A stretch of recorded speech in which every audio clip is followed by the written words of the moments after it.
Yes my dear students, आज का अपना टॉपिक है ई वेस्ट मैनेजमेंट। देखिए दोस्तों, आप जो इलेक्ट्रॉनिक गैजेट्स का उपयोग करते हो, ठीक है, इसकी वजह से जो वेस्टेज हो रहा है, ठीक है, थोड़ा सा समय बाद टेक्नोलॉजी चेंज हो जाती है, हार्डवेयर में चेंजेस आ जाते हैं और आप पुरानी चीज़ों को फेंक देते हो, लेकिन ये सब ई वेस्ट हैं। इसका करना क्या है, इस बारे में अपन बात करेंगे। तो दोस्तों, आज अपन पढ़ने वाले हैं e waste management. E-waste management: whenever an electronic device covers up its working life or becomes non-usable due to the technological advancement or they become the non-functional। ठीक है, तो टेक्नोलॉजी में एडवांसमेंट आने और इसके ख़राब हो जाने से जो वेस्ट होता है, इसको अपन कहते हैं e waste. It is not used any more. ठीक है, अब ये है जो बात आती है कि ये आगे उपयोग में नहीं ले पाते हैं अपन। दोस्तों, अभी मैं आपको बता दूं, अपन यहाँ पढ़ रहे हैं, ठीक है, it is not used any more and comes under the category of e waste और electronic waste as the technology in changing day by day more and more electronic devices are becoming non-functional and turning into the e-waste. Managing such non-functional electronic devices is termed as the e-waste management। और इनको manage करना ही ई waste management कहलाता है। देखो, आप ये figure में भी देख सकते हैं टाइप्स ऑफ ई वेस्ट क्या हो सकते हैं। कीबोर्ड माउस सबसे ऊपर देखिए आप, ये माउस कीबोर्ड वगैरह और इलेक्ट्रॉनिक डिवाइस हो सकते हैं। फिर इधर आप राइट हैंड साइड में नीचे चलते रहिए, personal electronic devices, monitor and laptop हो सकते हैं, ये सेल फोन्स हो सकते हैं, ऑडियो वीडियो इक्विपमेंट हो सकते हैं, टेलीविजन हो सकते हैं, स्कैनर एंड कॉपीज हो सकती है। तो ये सब दोस्तों ई वेस्ट के अंदर आते हैं। ऑल इलेक्ट्रॉनिक, अब इधर पैरा में देखिए आप, सेकंड पैरा में, all electronic waste is made up of the deadly chemical such as the lead, cadmium, barium, mercury, and the brominated flames retardants. Disposing of the gadgets and devices improperly increases the chances of these dangerous chemicals containing the soil, polluting the air and the leaching into the water bodies। तो ये सब बहुत ही water bodies और soils को और pollution, air pollution करती है।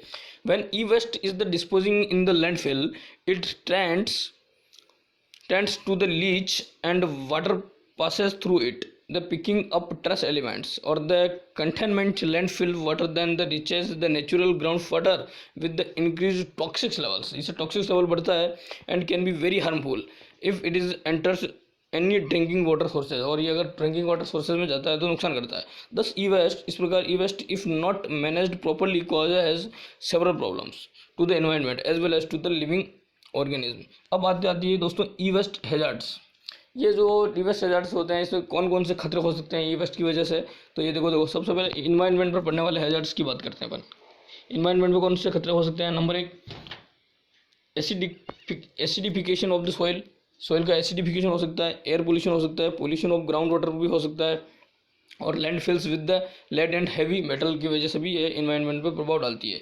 पर बात करते हैं ह्यूमन हेल्थ की, तो ह्यूमन हेल्थ के अंदर लंग कैंसर हो सकता है, डीएनए डैमेज हो सकता है, और एस्थमेटिक ब्रोंचिटिस हो सकती है, फिर ये क्रोनिक ब्रेन डैमेज भी हो सकता है, और the damage to the heart, liver and the spleen.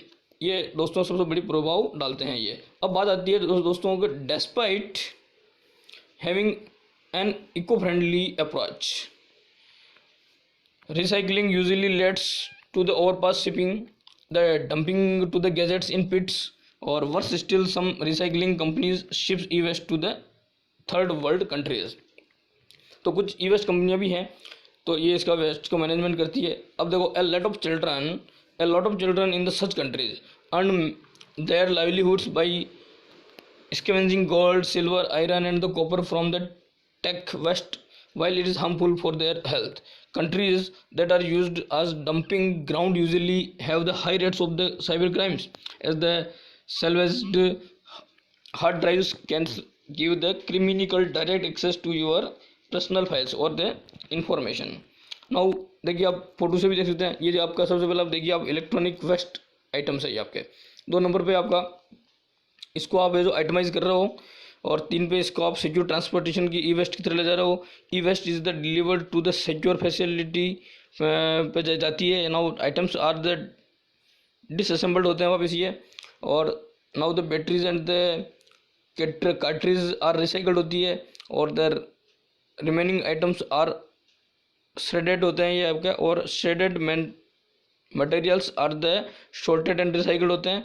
And now happy customers, happy environment, total security and the peace of mind. तो ये इस तरह से आपका ई मैनेजमेंट का सिस्टम होना चाहिए। Here are the some eco friendly waste disposal techniques that you can use the dispose the electronic waste locally. आप अपने इलेक्ट्रॉनिक वेस्ट को कैसे आप जो डिस्पोज करेंगे। Number 1, give your electronic waste to the certified e waste recycler. एक तो आप अपने जो ई वेस्ट को है सर्टिफाइड ई साइकलर को ही देवें, ठीक है, ये आपको थोड़ा सा ध्यान रखना पड़ेगा। The positive aspects of the e-waste recycling is that you have quite a few recycling options, ठीक है।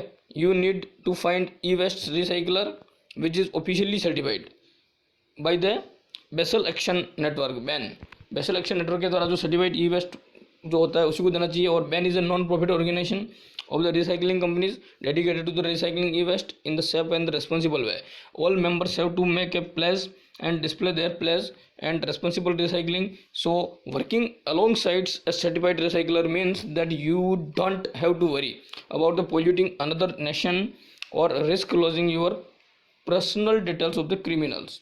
नाउ बात आती है कि प्रिकॉशंस। ये देखिए आप इसको वेस्ट करने का तरीका, ठीक है ना। तो ये बाकायदा ढंग से ई वेस्ट कंपनी के माध्यम से ही इसको आपको करना चाहिए। Precautions to be taken before the donating और recycling your electronics. Upgrade your computer instead of simply replacing it. आप इसको रिप्लेस करने के बजाय इसको अपग्रेड किया है। Format all your personal information from your product before discarding it. इसको डिस्कार्ड करने से पहले इसकी सारी जानकारी भी खत्म करें। Take out the batteries from the gadgets before getting rid of them. Battery भी को निकाल लीजिए आप। दूसरा तरीका है sell of your outdated technology. आप अपनी आउटडेटेड टेक्नोलॉजी को सेल आउट कीजिए। As the old saying goes, one man junks is another mains treasure. एक आदमी का जंक दूसरे का ट्रेजर बन सकता है, दूसरे के लिए खजाना हो साबित हो सकता है। This can be applied to the helping you get rid of your old electronics. You can tap into online sites like Craigslist, eBay, or even resorts to having the garbage sale, as this will help you get rid of your outdated electronics as well as earn some money. Now donating your outdated technology. आप अपने outdated technology को donate भी कर सकते हैं। Old gadgets that you no longer need, जिसकी आपको जरूरत नहीं है, can be donated as the may be useful to others. Your old computers may be useful to either and NGO और स्टूडेंट्स। ये किसी NGO या स्टूडेंट के लिए फायदेमंद हो सकते हैं, उनको आप डोनेट कर दिए। You should ask your self this to question. Is the electronic item is working, क्या ये आप काम कर रहा है। दूसरा, does the computer have any of your personal information, क्या उसमें कोई अपनी पर्सनल इन्फॉर्मेशन तो नहीं है। A lot of organisations and businesses offer electronic donations program, ये भी चलाते हैं, आप इसको चूज करें। Now visit civic institutions.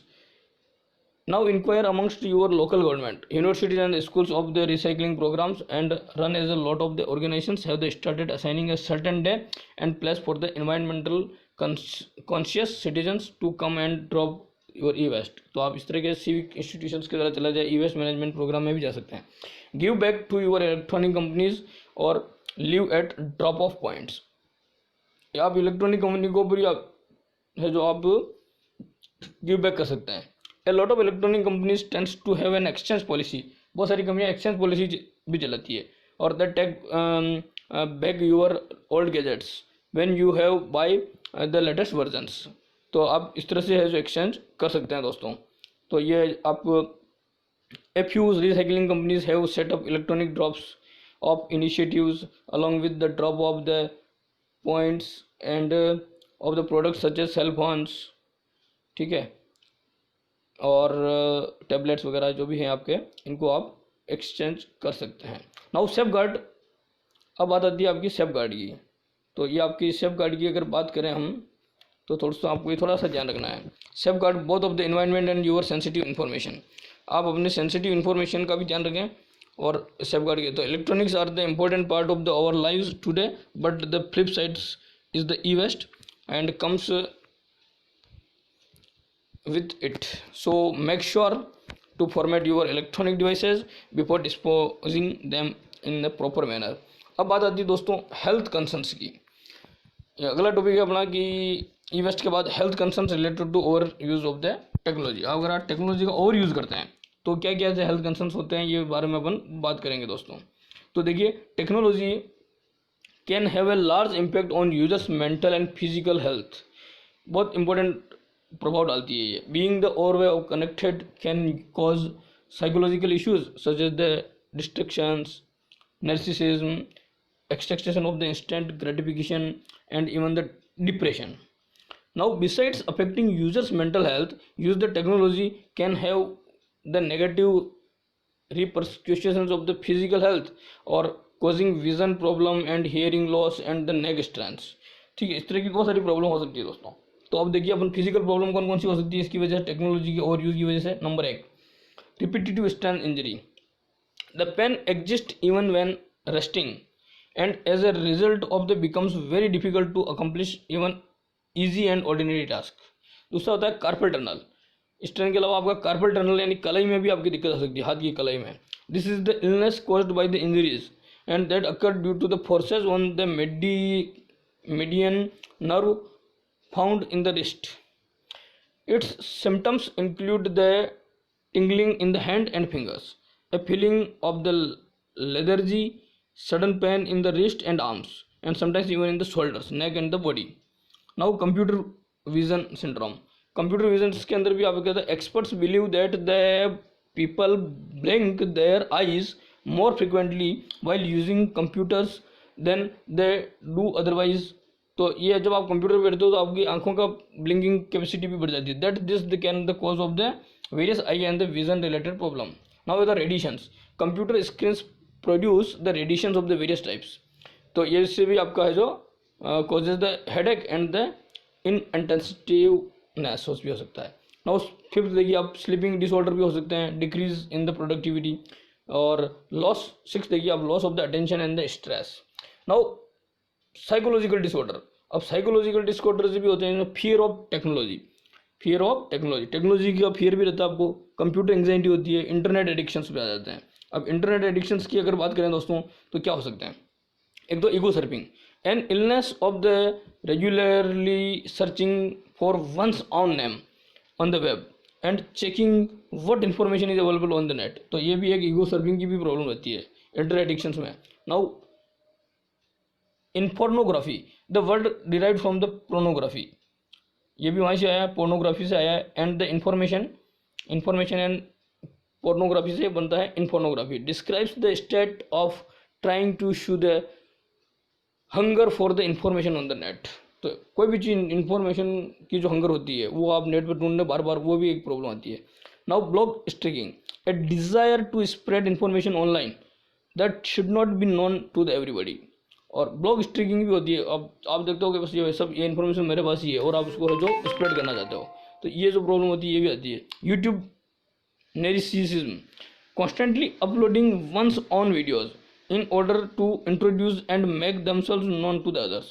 तो अपना बार बार अपने वीडियो को आप यूट्यूब पर डालते हो, ये भी एक दिक्कत है ना। Now Google stalking, trying to get information about all the ones relatives and the acquaintances of the web.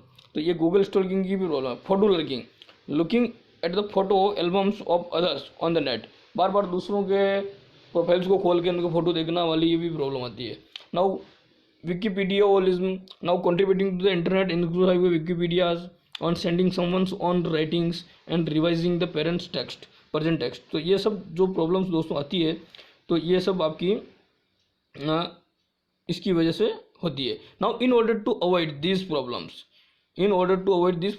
one should learn how to use this technology in the modernization rather than avoiding using them। आप इनको avoid मत करो, लेकिन इनका सही उपयोग करना आपको आना चाहिए। Some of the users of the computer technology are not even aware of the health related problems that they face, therefore necessary precautions should be taken in the regards by of the long time internet users. तो दोस्तों मुझे आज उम्मीद है कि आज मेरा ये जो वीडियो है ई वेस्ट मैनेजमेंट के और फिजिकल हेल्थ के बारे में, तो आपको ये पसंद आया होगा और निश्चित रूप से आप ये पसंद करेंगे, लाइक करेंगे और कमेंट करेंगे और अपने दोस्तों को शेयर करेंगे और उनको मेरे चैनल को सब्सक्राइब करने के लिए कहेंगे। Thank you very much.